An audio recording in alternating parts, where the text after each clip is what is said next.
हाँ, तो नमस्ते, सलाम, सत श्री अकाल, आदाब दोस्तों, कैसे हैं आप लोग? उम्मीद करता हूँ आप सभी लोग एकदम बढ़िया होंगे। तो साथियों, आज के इस लेक्चर में हम लोग देखने वाले हैं क्लास 10th बोर्ड एग्जाम 2026 में आने वाले 10 महत्वपूर्ण ऑब्जेक्टिव क्वेश्चंस को, जो कि सामाजिक विज्ञान से रिलेटेड होंगे। देखिए साथियों, हम जो ये 10-10 करके ऑब्जेक्टिव क्वेश्चंस का सीरीज चला रहे हैं, जिसमें हम लोगों ने सामाजिक विज्ञान के ऑलरेडी पार्ट 1, पार्ट 2 का VVA ऑब्जेक्टिव क्वेश्चंस का लेक्चर कर चुके हैं। अगर आप लोगों ने उस वीडियो को नहीं देखा होगा तो इस वीडियो के डिस्क्रिप्शन में उसका लिंक डाल देंगे साथियों, वहां से जाके उस वीडियो को देखकर आप अच्छे तरीके से सभी क्वेश्चंस को याद कर लीजिएगा।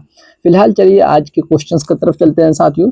तो देखिए साथियों, आज का फर्स्ट नंबर जो आपका क्वेश्चंस है, क्वेश्चंस क्या कह रहा है देख लेते हैं। तो देखिए साथियों, फर्स्ट नंबर जो क्वेश्चन है, कह रहा है कि बंगाल विभाजन कब हुआ था। बंगाल विभाजन कब हुआ था ये बताना है। तो देखिए, बंगाल जो विभाजन साथियों जो हुआ था वो आपका 1905 में हुआ था। ठीक है साथियों, कब हुआ था? 1905 में हुआ था। देख लीजिए 1905 कहाँ लिखा हुआ है, यहाँ पे ऑप्शन नंबर ए में लिखा हुआ है। तो इसका करेक्ट आंसर क्या हो जाएगा? Option number A is correct answer. चलिए नेक्स्ट क्वेश्चन की तरफ चलते हैं साथियों। देखिए यहाँ पे 3 नंबर क्वेश्चन आ गया, थोड़ा सा क्वेश्चन आगे पीछे हो गया, तो इससे आप कंफ्यूज मत होइएगा। ठीक है साथियों, इसके बाद 2 नंबर क्वेश्चन आ जाएगा। ठीक है, क्वेश्चन क्या कह रहा है कि साइमन का सीमन भारत कब आया था। तो देखिए, साइमन का सीमन साथियों जो है वो भारत आपका आया था 1928 ईस्वी में। ठीक है साथियों, कब आया था? 1928 में आया था साइमन का सीमन भारत। ठीक है साथियों, लेकिन ये भारतीय नागरिक नहीं था। ठीक है साथियों, इस चीज को भी ध्यान रखिएगा। तो इसका करेक्ट आंसर क्या हो जाएगा? Option number B is correct answer. चलिए नेक्स्ट क्वेश्चन की तरफ चलते हैं। नेक्स्ट देखिए यहाँ पे 2 नंबर क्वेश्चन आ गया। क्वेश्चन क्या कह रहा है कि भारतीय राष्ट्रीय कांग्रेस की स्थापना कब हुई थी। तो भारतीय राष्ट्रीय कांग्रेस की स्थापना साथियों जो है वो आपका 1885 में हुई थी। ठीक है साथियों, कब हुई थी? 1885 में हुई थी। तो देख लीजिए 1885 कहाँ लिखा हुआ है? ऑप्शन नंबर ए में लिखा हुआ है, जो कि करेक्ट आंसर है। ठीक है साथियों, चलिए नेक्स्ट क्वेश्चन की तरफ चलते हैं साथियों। नेक्स्ट देखिए आपका 4th नंबर क्वेश्चन है साथियों। क्वेश्चन क्या कह रहा है कि भारत में सबसे अधिक लौह अयस्क कहाँ पाया जाता है। तो भारत में सबसे अधिक लौह अयस्क जो पाया जाता है साथियों, उड़ीसा में पाया जाता है। ठीक है साथियों, कहाँ पाया जाता है? उड़ीसा में पाया जाता है। ठीक है साथियों, तो इसका करेक्ट आंसर क्या हो जाएगा? Option number C is correct answer. ठीक है साथियों, क्वेश्चन नंबर 4th का option number C is correct answer. ठीक है, चलिए नेक्स्ट क्वेश्चन की तरफ चलते हैं साथियों। नेक्स्ट देखिए आपका 5 नंबर साथियों क्वेश्चन से। क्वेश्चन क्या कह रहा है कि भारत का सबसे लंबी नहर कौन सी है। भारत का सबसे लंबी नहर बताना है साथियों। तो वो आपका है इंदिरा गांधी नहर। ठीक है साथियों, इंदिरा गांधी नहर जो है वो भारत का सबसे लंबी नहर में से मानी जाती है। ठीक है साथियों, तो इसका करेक्ट आंसर क्या हो जाएगा? Option number A is correct answer. चलिए नेक्स्ट क्वेश्चन की तरफ चलते हैं साथियों। नेक्स्ट आपका 6 नंबर क्वेश्चन है। क्वेश्चन क्या कह रहा है कि भारत में कपास उत्पादन में प्रथम स्थान किस राज्य की है साथियों। तो भारत में कपास उत्पादन में साथियों जो प्रथम स्थान है वो आपका किस राज्य का आ जाएगा साथियों?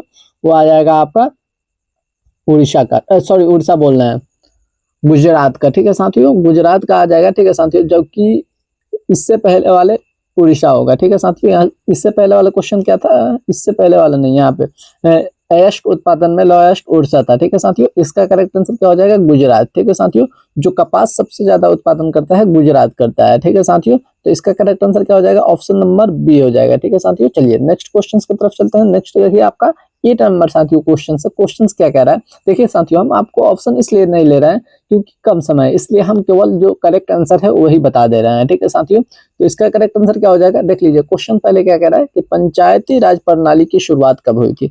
तो पंचायती राज प्रणाली के साथियों जो शुरुआत हुई थी साथियों वो आपका 1959 में हुआ था। ठीक है साथियों, 1959 में हुआ था। 1959 कहाँ दिया हुआ है? यहाँ पे ऑप्शन नंबर सी में दिया हुआ है, जो कि करेक्ट आंसर है। ठीक है साथियों, चलिए नेक्स्ट क्वेश्चन की तरफ चलते हैं साथियों। नेक्स्ट आपका 9th नंबर साथियों क्वेश्चन है। 9 नंबर क्वेश्चन क्या कह रहा है कि हरित क्रांति का संबंध किससे है। हरित क्रांति का संबंध किससे है ये बताना है। तो हरित क्रांति का साथियों जो संबंध था वो कृषि से था। ठीक है साथियों, किससे था? कृषि से था। ठीक है, तो देख लीजिए कहाँ कृषि लिखा हुआ है, यहाँ पे ऑप्शन नंबर बी में लिखा हुआ है कृषि उत्पादन। ठीक है साथियों, तो इसका करेक्ट आंसर क्या हो जाएगा? Option number B is correct answer. ठीक है, चलिए नेक्स्ट क्वेश्चन की तरफ चलते हैं साथियों।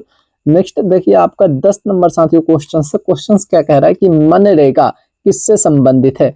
तो मनरेगा जो है साथियों वो गरीबों को रोजगार देने के लिए संबंधित था। ठीक है साथियों, ये एक मनरेगा एक सरकार के द्वारा लाई गई संस्था थी जिसके द्वारा गरीबों को रोजगार मिलता था। ठीक है साथियों, तो मनरेगा किससे संबंधित है? गरीबों के रोजगार से। ठीक है साथियों, तो इसका करेक्ट आंसर क्या हो जाएगा? Option number A is correct answer. ठीक है साथियों, तो यह आपका अंतिम क्वेश्चन था। तो इसी के साथ ये आपका लेक्चर समाप्त होता है साथियों। और हम आपको बता दें कि अगर आप क्लास 10th में है और आपके जो भी दो साथी क्लास 10th में हैं तो उनके पास भी शेयर कीजिए, और आप भी अच्छे तरीके से वीडियो को देखकर क्वेश्चंस को याद कर लीजिए। ठीक है साथियों, हालांकि संभव हो तो आप क्वेश्चंस को नोट भी कर लीजिए साथियों, क्योंकि नोट कर लीजिएगा तो आप इसे बार बार देखते रहिएगा तो आपके माइंड में क्वेश्चंस बैठ जाएंगे। ठीक है साथियों, देखिए ये सभी वो क्वेश्चंस हम करवा रहे हैं 10-10 करके, जो कि आपके बोर्ड के एग्जाम में बार बार रिपीट की जाती है क्वेश्चन। ठीक है साथियों, तो इसलिए आप सभी क्वेश्चन को अच्छे तरीके से ध्यान में रखिएगा ना, तो इसी क्वेश्चन से आपका 50 से 60% बन जाएगा। ठीक है आपका सवाल। तो चलिए बस आज के लिए इतना ही रहने देते हैं, फिर मिलते हैं नेक्स्ट वीडियो में। तब तक के लिए जय हिंद, जय भारत।